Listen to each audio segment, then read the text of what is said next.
tắm đi, phải tắm đi, chưa tắm đi. Vậy à, vô mắt không bóng thổi hết à. Bị dính hết à? Có.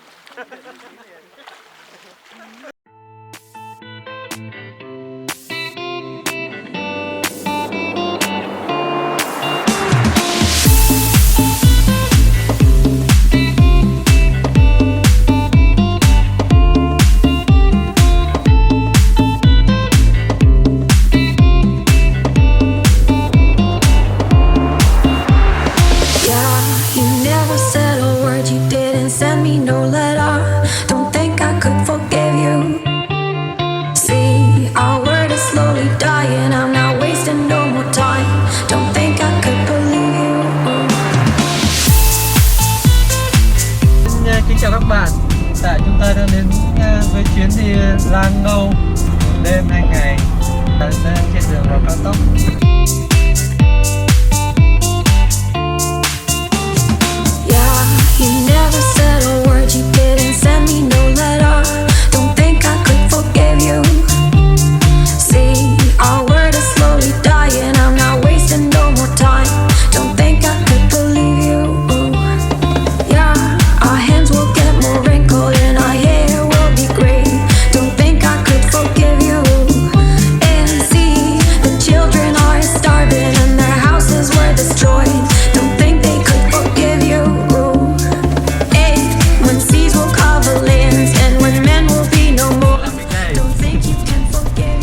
Có mặt tại Tánh Linh, Bình Thuận.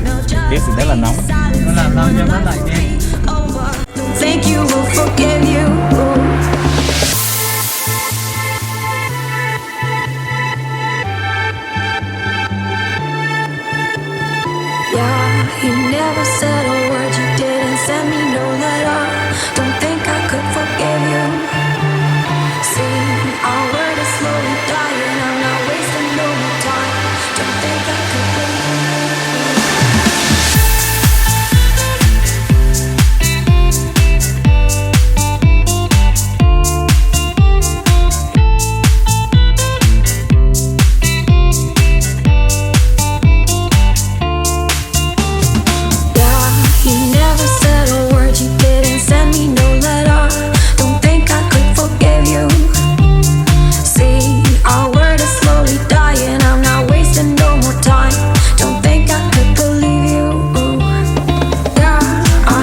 chưa? Còn nhà đâu? Luôn. Được không? Vừa chưa? Vừa. Ăn cơm không? Rồi giờ quất luôn.